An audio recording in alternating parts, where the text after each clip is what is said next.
누가복음 24장 44절에서 49절 우리 한 목소리로 봉독합니다. 예수께서 그들에게 말씀하셨다. 내가 전에 너희와 함께 있을 때 너희에게 말하기를 모세의 율법과 예언서와 시편에 나를 두고 기록한 모든 일이 반드시 이루어져야 한다고 하였다. 그때 예수께서는 성경을 깨닫게 하시려고 그들의 마음을 열어주시고 그들에게 말씀하셨다. 이렇게 기록되어 있다. 곧 그리스도는 고난을 겪으시고 사흘째 되는 날에 죽은 사람들 가운데서 살아나실 것이며 그의 이름으로 죄사함을 받게 하는 회개가 모든 민족에게 전파될 것이다 하였다. 예루살렘에서부터 시작하여 너희는 이 일의 증인이다. 부활하나는데 아버지께서 약속하신 것을 너희에게 보낸다. 그러므로 너희는 위로부터 오는 능력을 입을 때까지 이 성에 머물러 있어라. 아멘. 아멘. 안데르슨의 단편 중에 아이들이 많이 읽는 벌거벗은 임금님이라고 하는 동화가 있습니다. 이미 다 아시는 내용이지만 기억을 좀 새롭게 해드리자면 그 내용이 이렇습니다. 옛날 나라를 다스리는 데는 도무지 관심이 없고 오직 왕의 예복을 갖춰 입는 것에만 관심이 있는 왕이 있었습니다. 그가 왕궁 행사나 신하들의 모임에 참석하는 것도 사실은 그 목적이 자신의 옷을 드러내 보이고 싶어서였습니다. 그 왕에게 어느 날 낯선 이웃나라의 직공 두 사람이 찾아왔습니다. 자신들이 세상에서 가장 아름다운 옷감을 짤 수 있는 직조 기술자이고 자신들이 짜는 옷감은 색깔과 무늬가 무척 아름다울 뿐만이 아니라 무능하거나 어리석은 사람에게는 보이지 않는 신비한 옷감을 만들 수 있다라고 말했습니다. 그 말을 듣고 왕이 생각을 했습니다. 내가 그 옷감으로 만든 옷을 입으면 내 신하 중에 누가 능력이 없는 사람인지 누가 어리석인 사람인지 구별할 수가 있겠구나. 그래서 그 직공에게 거액의 계약금을 주고 옷감을 만들도록 지시를 했습니다. 이 두 사람은 옷감을 짜는 배틀을 설치하고 빈 물레에 앉아서 밤늦도록 일하는 흉내를 냈습니다. 실제 배틀 위에는 아무것도 놓여 있지 않았습니다. 그런데 이 신비한 옷감에 대한 소문이 국민들에게까지 다 퍼졌습니다. 임금은 이 옷감이 얼마나 잘 짜여지고 있는지 궁금해서 가장 신뢰하는 신하를 직공에게 보냈습니다. 신하가 가서 보니까 신하의 눈에 옷감이 그들이 짜고 있는 천이 하나도 보이지를 않았습니다. 그런데 자신이 무능한 신하라고 증명될까 봐 왕에게 돌아가서는 보이지도 않는 옷감에 대해서 칭찬을 늘어놓았습니다. 한참 있다가 왕이 두 번째 신하를 보내죠. 얼마나 천이 만들어졌는지 확인해라. 두 번째 신하의 눈에도 아무것도 보이지를 않았습니다. 그도 자신이 어리석은 신하가 인지가 증명될까 봐 거짓으로 옷감에 대한 온갖 칭찬을 늘어놓았습니다. 옷감이 다 완성됐다는 소식을 듣고 신하 두 사람을 데리고 이 임금이 이 직공들에게 찾아갔습니다. 임금의 눈에도 아무것도 안 보이는 겁니다. 그런데 옆에서 두 사람의 신하가 옷감을 칭찬하고 있습니다. 그 이야기를 들으면서 임금이 나는 무능한 왕인가? 나는 어리석은 왕인가? 속으로 생각했지만 보이지 않는다는 사실을 말할 수가 없었습니다. 그리고 왕이 이 새 옷을 입고 이제 행차를 하는 날이 다가왔습니다. 이 왕이 벌거벗은 채로 걷고 있었습니다. 그런데 아무도 그 말을 하지 못합니다. 자신이 무능하고 어리석은 사람인 것으로 드러날까 봐 다들 왕의 옷에 대해서 감탄하는 말만을 늘어놓습니다. 그런데 그 백성들 틈에서 한 순진한 아이가 말하죠. 임금님은 아무것도 안 입었네. 이 순진한 어린아이의 말이 순식간에 백성들 사이에 퍼졌습니다. 나만은 옷이 안 보이는 것이 아니라 이 아이의 눈에도 안 보인다는 것은 실제로 임금님은 아무것도 안 입은 것이다. 임금이 이 백성들의 수근거리는 소리를 들었습니다. 그런데도 임금은 이 행차를 멈출 수가 없어서 아까보다도 더 자랑스러운 태도를 보이면서 신하들도 임금님의 보이지 않는 그 기다란 옷소매를 높이 쳐드는 신용을 하면서 우스꽝스러운 왕의 행차가 마쳐졌다라는 이야기입니다. 기억이 새로워지셨죠? 실제는 벌거벗었으나 아무도 그 사실을 말하지 못하고 결국 본인도 사실을 알지만 그래도 마치 최고의 옷을 입은 것처럼 걸어가는 임금의 모습이 혹시 하나님 앞에서 살아가는 바로 내 모습은 아닌가 생각해 보게 됩니다. 성경에 보면 종종 무엇을 입다라는 표현이 있습니다. 골로새서 3장 9절에 보면 옛사람을 벗어버리고 새 사람을 입으십시오. 에베소서 4장에서도 보면 하나님의 형상을 따라 참 의로움과 참 거룩함으로 지으심을 받은 새 사람을 입으십시오. 우리가 예수 그리스도 안에서 새로운 삶을 시작하는 것을 새 사람을 입는다. 마치 새 옷을 입는 것처럼 표현을 합니다. 특별히 로마서 13장 14절에서 보면 예수님 믿는 것을 이렇게 표현합니다. 한번 따라해 보실까요? 주 예수 그리스도로 옷을 입으십시오. 예수님 믿는 것을 이렇게 표현하는 거죠. 갈라디아서 3장 27절에도 누구든지 그리스도와 합하기 위하여 세례를 받은 자는 그리스도로 옷 입었느니라. 또 다른 한 가지 이야기, 여러분 또 아시는 이야기입니다. 마크 트웨인이 쓴 왕자와 거지라는 이야기가 있습니다. 궁전 곁을 지나가다가 왕궁을 구경하는 한 거지가 있었습니다. 톰이라고 하는 거지가 문지기에 붙들려서 막 혼이 나고 있었습니다. 그때 지나가던 왕궁에서 궁전 마당을 지나가던 왕자 에드워드 6세의 눈에 이 거지가 눈에 띄었습니다. 왕자는 그 거지를 불쌍히 여겨서 그를 데려다가 음식을 제공합니다. 거지에게서 궁궐 밖의 세상 이야기를 듣다가 왕자는 그 궁궐 밖의 세상의 그 세상을 동경하게 되었어요. 그리고는 자신의 옷을 거지에게 입히고 자신이 거지의 옷을 입고 궁궐 밖으로 나갑니다. 왕자의 옷을 입은 거지 톰을 많은 신하들과 모든 사람들이 진짜 왕자인 줄 알았습니다. 생긴 것도 굉장히 비슷했거든요. 물론 이 이야기는 나중에 아버지가 돌아가시고 선왕이 돌아가시고 왕이 되간식 그 직전에 극적으로 원래의 자신의 자리로 돌아가는 것으로 이 이야기는 마무리되지만 거지가 왕자의 옷을 입게 되는 그 장면을 우리가 생각해 보면 성경의 표현이 우리에게 좀 더 와 닿을 것 같습니다. 우리가 예수를 믿고 하나님 안에서 살아가는 우리의 삶을 성경이 이렇게 표현하고 있는 거죠. 예수 그리스도로 옷 입는다. 누더지 같은 거지 행색의 옷을 벗고 예수님이 입으시던 왕자의 옷을 입게 되는 것이 바로 예수를 믿는 것이다. 죄인이 분명한 죄수의 옷이 벗겨지고 자유와 권세와 위엄을 갖춘 그 하나님의 아들 왕자의 옷이 입혀지는 것이다. 우리가 예수를 믿는 것은 내 추하고 내 더러운 죄수 옷, 그 누더기의 옷, 구질구질하고 냄새나는 내 옷, 약하고 병든 내 옷이 벗겨지고 그리스도의 이 옷으로 입혀지는 것이다. 마가복음 9장 3절에 보면 예수님께서 변화산 위에서 변화되는 모습이 나오는데 그때 예수님이 입으셨던 옷의 모습을 이렇게 표현합니다. 그분의 옷은 세상에 어떤 빨래꾼이라도 그렇게 희게 할 수 없을 만큼 새하얗게 빛났습니다. 예수님의 옷을 그렇게 표현을 해요.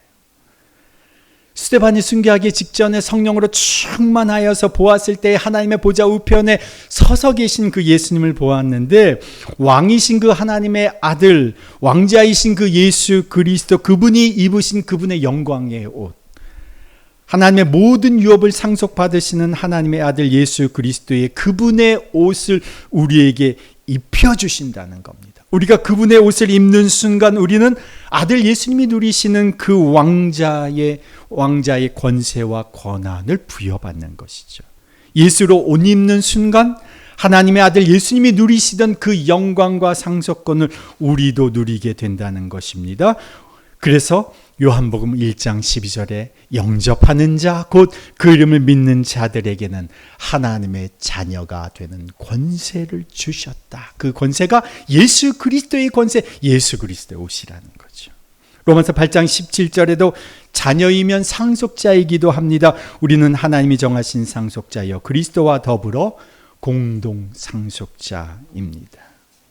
예수님이 하나님의 아들로서 누리시는 그 모든 것을 예수를 믿는 자, 곧 예수로 옷 입은 우리도 그 하늘에 속한 모든 신령한 복을 누리게 되었다는 것이죠. 그래서 예수님이 나에게 예수님이 입으시는 그 예수 그리스도의 옷을 입혀주셨다는 사실이 얼마나 우리에게 크고 영예로운 일인지 모릅니다.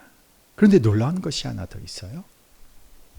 그분이 나에게 그분의 영광의 옷을 입혀주시기 위해서 그분이 하신 일은 그분이 나의 누더기 옷을 대신 입으셨다는 거예요.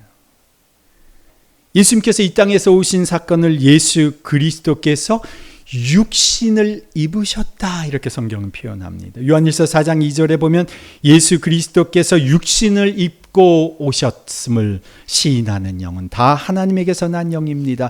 예수 그리스도께서 인간의 옷을 입으셨다 이렇게 표현하죠.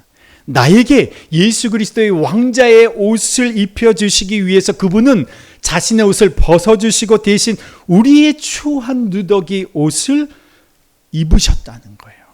이것을 고린도후서 5장 21절인 이 중요한 성경 구절인데요. 고린도후서 5장 21절 함께 한번 읽어봅니다. 하나님께서는 죄를 모르시는 분에게 우리 대신에게 죄를 씌우셨습니다. 그것은 우리가 그리스도 안에서 하나님의 의가 되게 하시려는 것입니다. 예수님이 우리의 죄의 옷을 입으셨다는 거예요. 그러면 우리는 그 예수님이 입으셨던 의의 옷을 입혀주신다는 그 표현입니다. 예수님에게 우리의 죄가 입혀졌고 우리에게는 예수 그리스도 하나님의 의가 입혀졌다는 거죠. 로마서 8장 3절에도 보여주시면 하나님께서는 자기 아들을 죄된 육체를 짓는 모습으로 보내셔서 죄를 없애시려고 그 육신에다 죄의 선고를 내리셨습니다. 예수님께서 누더기 같은 우리의 옷을 입고 이 땅에 오신 것은 그 초라하고 형편없이 죄 지으며 살아가는 우리의 인생의 옷을 입으심으로써 우리의 죄는 가져가시고 우리에게 자신의 옷을 입혀주심으로써 하나님의 의를 주셨다. 죄인인 내가 뒤집어 써야 할 내 죄의 책임과 죄의 형벌은 예수님이 다 가져가시고 왕의 아들이 누리시는 그 명예와 권세와 영광을 우리에게 입혀주셨다는 거죠. 그래서 예수님을 믿는 것은 그리스도로 옷 입는 것이다. 그리고 그것은 그분이 내 추한 옷을 가져가 입으셨다는 것을 포함한다는 말입니다. 그런데 예수님께서 우리에게 제공해 주시는 이 옷은 어쩌면 마치 속옷과 같습니다. 속옷은 우리는 다 속옷을 입고 계시는데 가장 우리의 민감하고 중요한 우리의 신체를 보호하는 옷이지만 사람들에게는 잘 드러나지 않습니다. 잘 보여지지 않죠.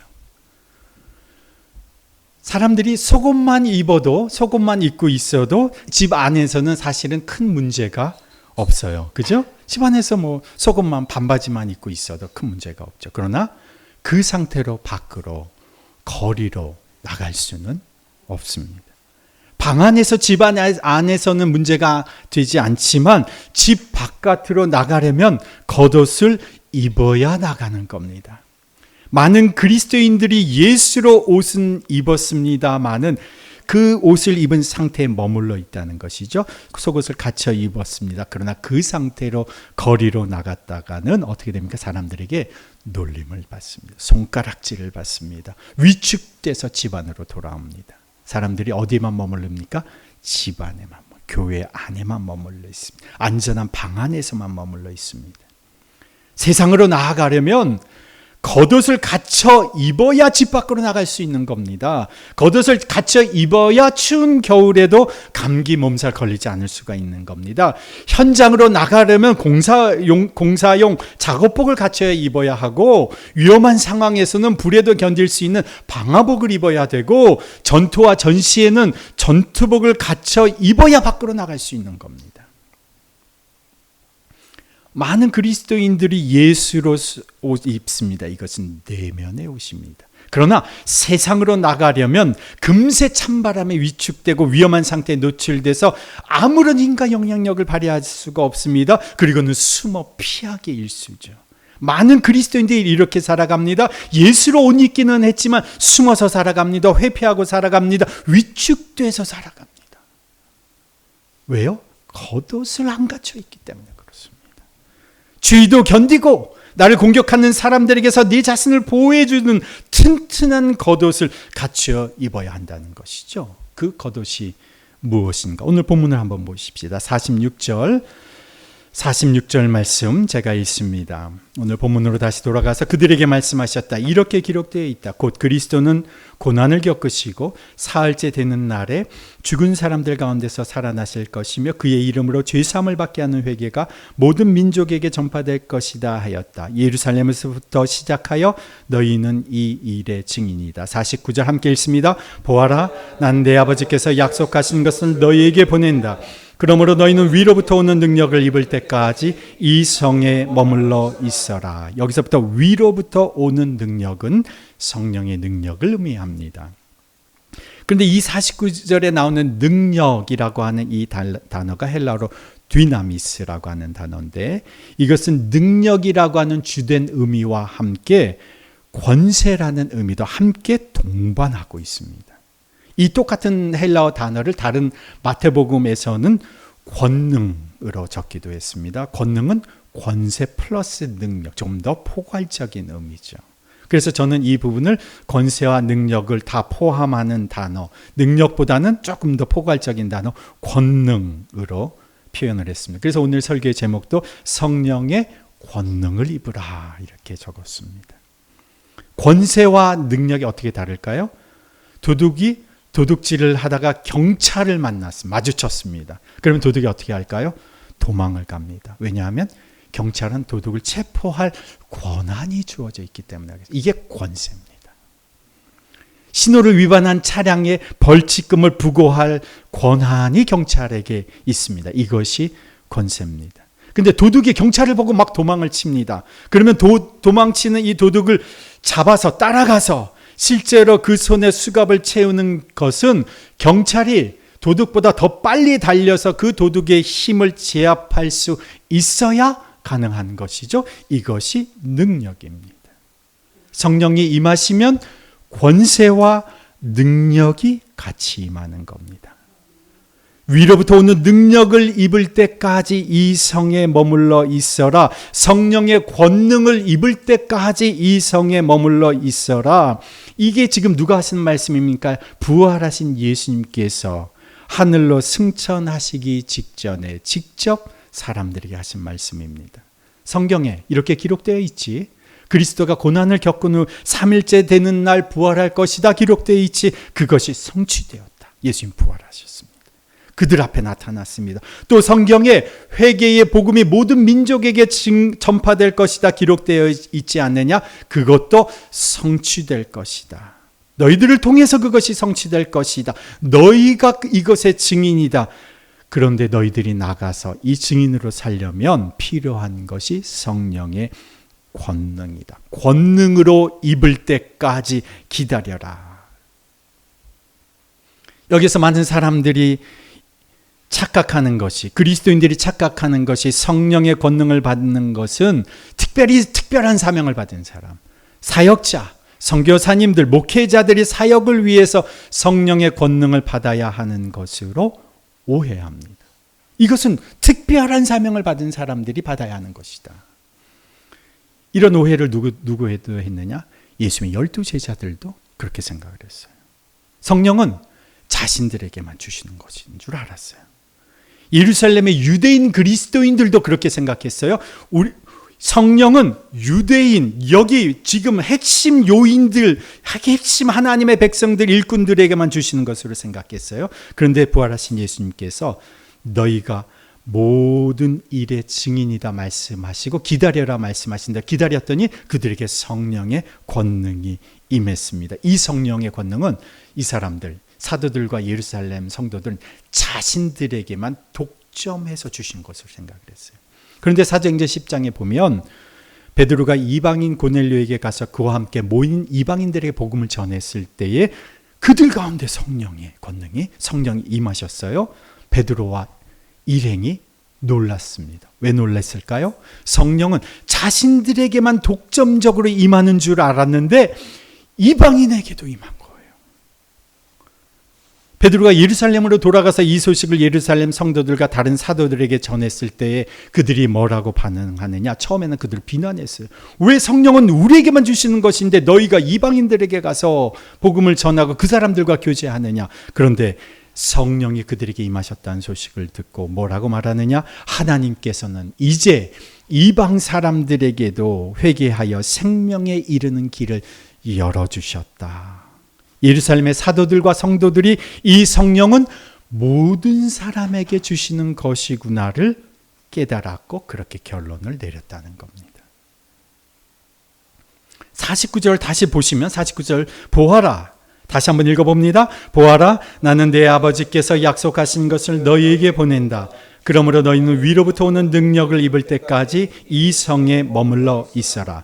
아버지께서 약속하신 것을 보내겠다고 하시죠. 아버지의 약속이 무엇이냐? 사도행전 2장 17절에는 구약에, 이미 구약에 약속하신 것, 요엘서 2장 28절에서 32절의 말씀을 인용해서 사도행전 2장 17절에 이렇게 기록되어 있습니다. 하나님께서 말씀하신다. 마지막 날에 나는 내 영을 모든 사람에게 부어주겠다. 한번 따라해 보실까요? 마지막 날에 나는 내 영을 모든 사람에게 부어주겠다. 위로부터 오는 능력을 기다려라 말씀하신 그 말, 예수님의 말씀, 그것은 아버지께서 약속하신 거라는 거죠. 그 약속이 무엇이냐? 마지막 날에 나는 내 영을 모든 사람에게 부어주겠다. 성령의 권능을 옷 입는 것이 목회자, 선교사, 전임 사역자에게만 해당되는 것이 아니라는 거죠. 특별한 사람에게만 부여되는 것이 아니라는 겁니다. 모든 그리스도인에게 해당되는 것이라는 거예요. 하나님의 자녀로 살아가는 사람은 예수 그리스도로 옷 입는 사람입니다. 이것은 내면에 입는 옷입니다.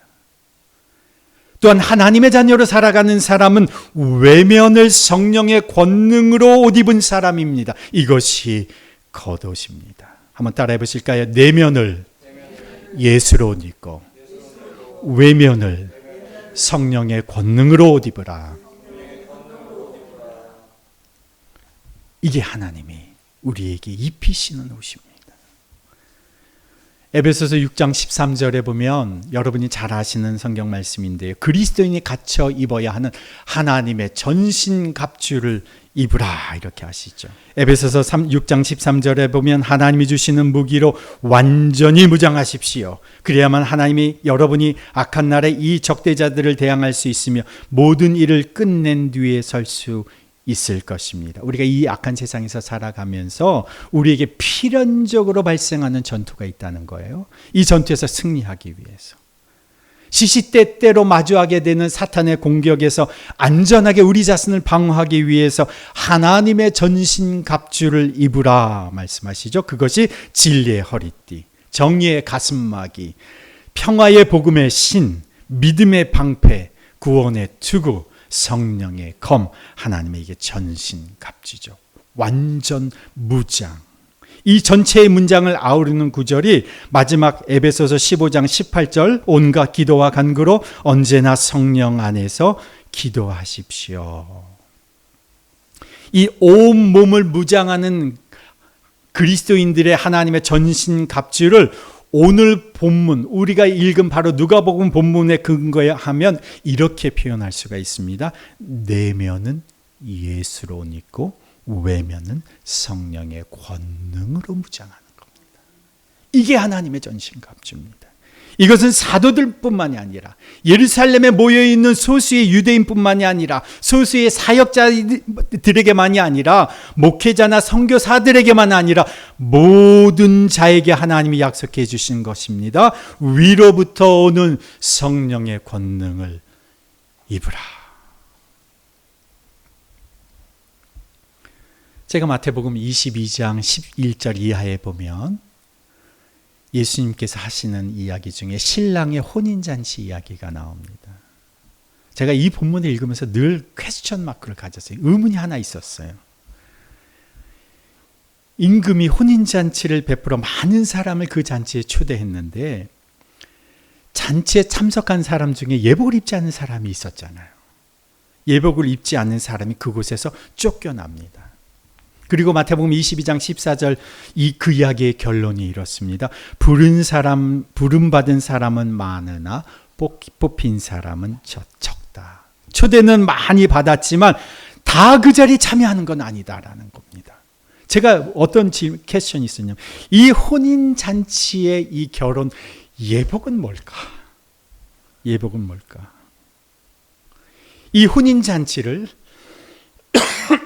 신랑 되신 예수님을 다시 만나게 될 마지막 그때로 연결지어서 우리가 생각해 볼 수가 있는데 다시 오실 그분을 만나는 그때에 우리가 입게 되는 예복은 무엇일까? 저는 말씀을 묵상하다 이 예복이 예수님이 입혀주시는 내면의 옷과 성령의 권능의 외면의 겉옷으로 이해가 됐습니다. 그래서 이걸 나만 그렇게 생각하느냐 주석서를 찾아보았더니 어떤 분도 똑같이 그렇게 주석을 하셨더라고요. 우리가 예수님을 다시 만나게 되었을 때에 그 신랑 되신 예수님 앞에서 우리가 입게 되는 그 신부의 거룩한 예복이 무엇이냐? 그것이 예수께서 입혀주시는 내면의 옷과 성령의 권능의 겉옷이라는 거죠.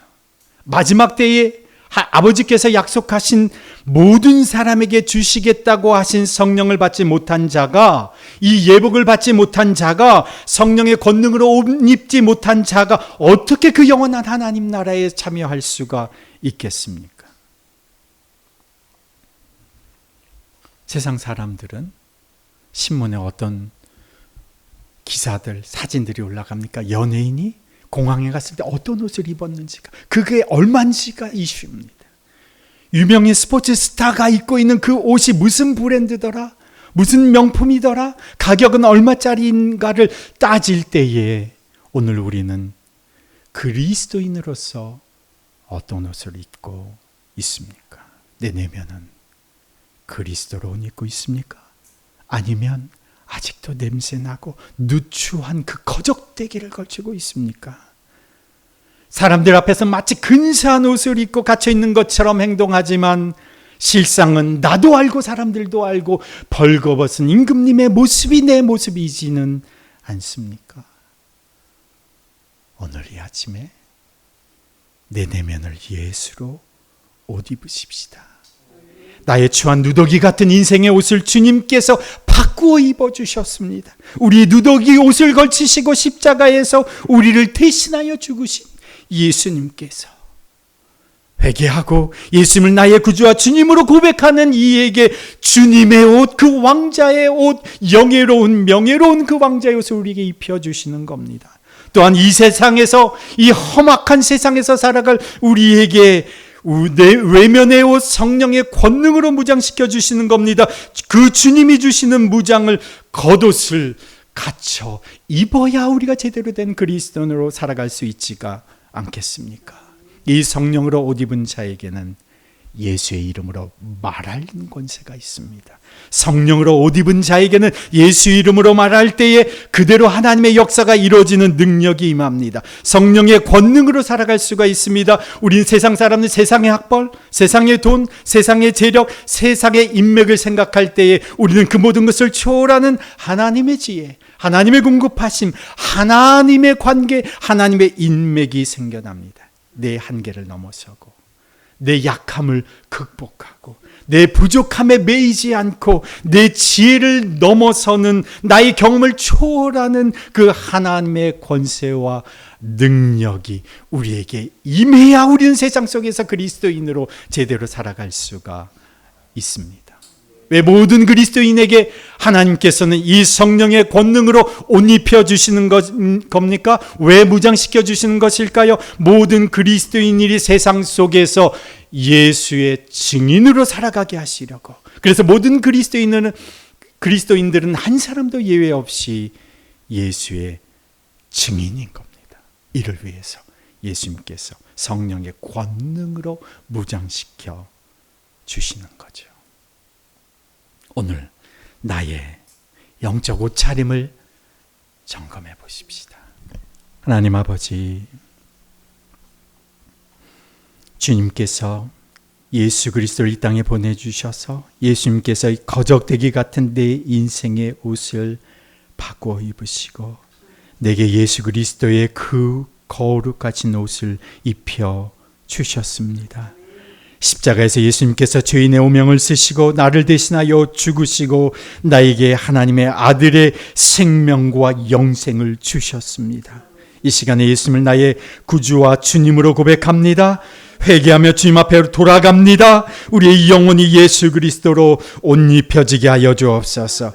예수님 나의 구주와 주님이십니다라고 고백하며 살아가는 주님의 백성들마다 의의 거룩의 옷, 영생과 소망의 옷, 예수 그리스도의 거룩의 옷으로 입혀지게 하여 주옵소서. 또한 주님께서 구하는 모든 자에게 마지막 때에 성령의 권능으로 입혀주신다고 약속해 주셨습니다. 그런데도 불구하고 입지 못하고 위축되어 살아가는 이들이 얼마나 많은지 모릅니다. 벌거벗은 임금님처럼 자신도 알고 세상 사람들도 다 아는데 마치 아닌 양 그럴싸한 옷을 입고 있는 양 살아가는 사람들이 바로 내 모습은 아닙니까? 주님, 이 마지막 때에 무장한 하나님의 사람으로 살아가게 하여 주옵소서. 위축된 그리스도인이 아니라 세상 속에서 무장된 예수 그리스도의 증인으로 살아갈 수 있도록 주여 성령의 권능으로 입혀 주옵소서. 구하는 자에게 성령을 주시겠다고 약속까지 하여 주셨으니 성령의 권능을 입지 못하는 무지하고 어리석은 자가 되지 않게 하여 주시고 오늘 이 시대 속에서 능력 있게 확장해 가시는 하나님 나라와 복음을 위해서 성령의 권세와 능력으로 옷 입혀지는 하나님의 증인으로 저희들 살아가게 하여 주옵소서. 내가 살아가는 일터, 직장, 가정, 세상의 한 복판에서 성령의 권세와 능력으로 예수를 증언하고 예수를 자랑하고 예수를 높이고 하나님께 예배하는 주님의 증인 되게 하여 주옵소서. 이제는 우리 구주 예수 그리스도의 그 지극하신 은혜와 하나님 아버지의 그 무한하신 사랑과 성령님의 교통하심과 역사하심이 예수로 옷 입고 또한 성령의 권능으로 무장하여 이제 세상 속에서 예수의 증인으로 살아가기로 결단하며 세상으로 나아가는 주님의 백성들 위해, 그 가정과 자녀들 위해, 일터 위에, 그리고 더비교회 공동체 위에 이제로부터 영원토록 함께 하시기를 간절히 축원하옵나이다. 아멘.